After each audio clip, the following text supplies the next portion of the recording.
Ya, tadi sampai ada yang mengatakan menghasut nggak usah bayar pajak dan sebagainya. Nah, seperti itu.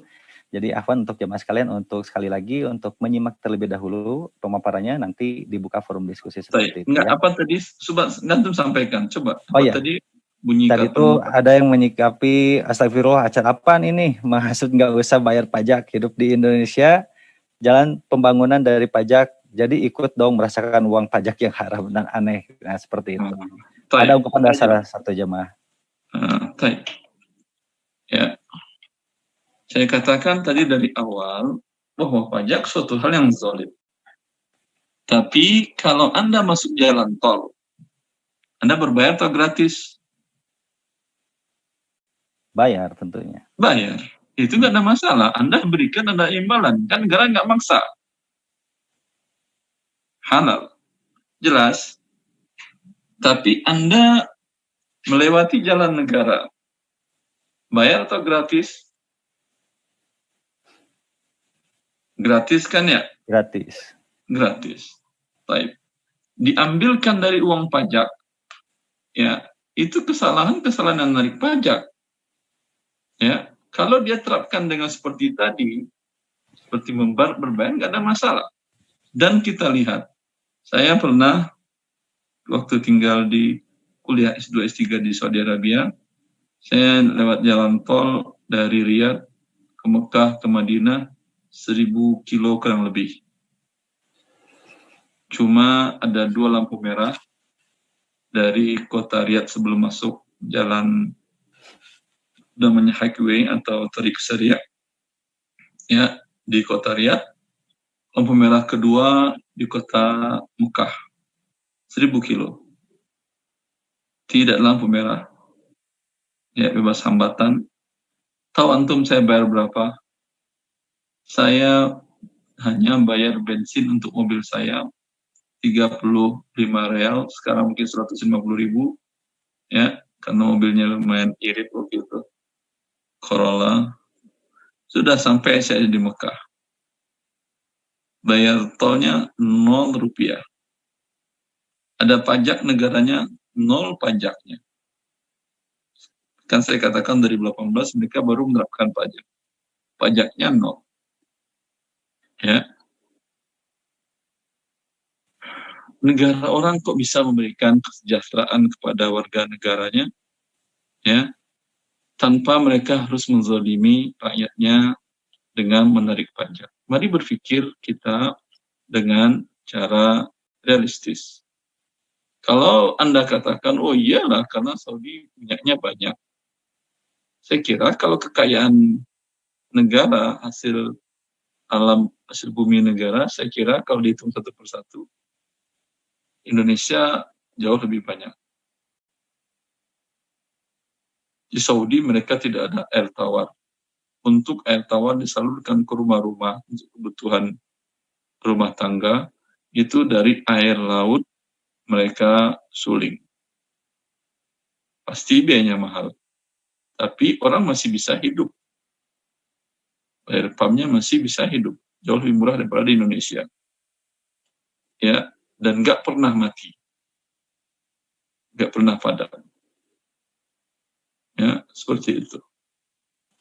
Kemudian Indonesia, tanaman apa aja tumbuh.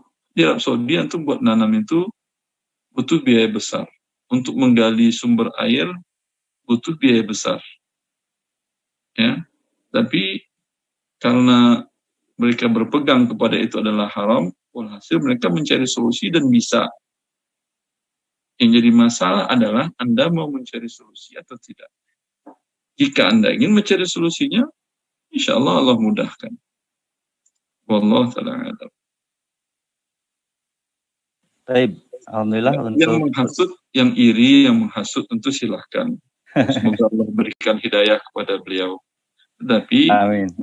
Sebagai manusia normal, Anda saya tanyakan siapapun, mau muslim mau kafir, sebagai warga sekutu negara, Anda ingin hidup di negara yang ada pajak atau tidak ada pajak dengan fasilitas yang sama? Jawabannya sebagai manusia, jangan sebagai muslim. Jawabannya apa? Yang ada pajak atau tanpa pajak? Enggak, Ustaz. Tentu tidak. Mana manusia mau diambil uangnya. Jadi payah keringatnya kemudian harus diambil oleh negara. Sakit hati, akhi. Ya, jelas. Begitu. Ya, itu manusia normal. Lalu kalau dikatakan bagaimana negara bisa melakukan tugasnya sebagai negara? Ya, akhi.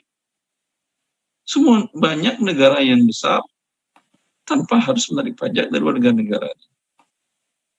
Saudi Arabia ketika awal minyak ditemukan di masa Raja Saud sekitar tahun 60-an, itu kerajaan membayarkan hutang rakyatnya, hutang perumahan-perumahan rakyatnya diputihkan oleh pihak kerajaan dari Raja Saud. Ya, saya kira semua orang ingin hidup di negara seperti itu. Tidak ada pajak, malah hutang negara, hutang warga negara kepada pihak-pihak swasta, pihak-pihak swasta perbankan dibayarkan oleh negara. Saya kira orang kafir pun suka hidup seperti itu. Itu mana naluri fitrah manusia. Cuman berpikir dari mana? Ya masalahnya Allah mau berpikir atau tidak. Sama juga orang tua dengan anak. Seperti tadi kita kan Rasulullah mengatakan bahwa posisi negara dengan rakyatnya bagi posisi orang tua dengan anaknya. Ya, orang tua yang mau berikhtiar dan bekerja keras dan ikhlas dan mengerti tanggung jawab kepada anak, istri, dan keluarganya, apa yang bisa dia lakukan yang halal. Iya atau tidak? Selagi halal dia lakukan untuk menafkahi anak istrinya. Sehingga dia walaupun dalam usaha senja, walaupun dalam usia senja, ya, dia tidak ingin memberatkan anak-anaknya. Iya atau tidak? Hanya orang tua yang mungkin nalurinya atau rasa ke orang tuanya terganggu, yang ingin anaknya balas budi. Dulu aku kasih makan, sekarang kasih makanlah aku. Ya enggak lah. Orang tua tidak akan, orang tua yang baik, susah-susah hidupnya dia tidak akan mengadukan kepada anaknya, memaksa seperti imbal balik, kembalikan makanan yang dulu aku berikan kepadamu semenjak kau masih di perut ibumu. Sekarang saya sudah nggak bisa bekerja, kau harus ganti. Tidak. Begitu posisi negara kepada rakyatnya, bukan menyusahkan rakyatnya. Bukan orang tua itu menyusahkan anaknya.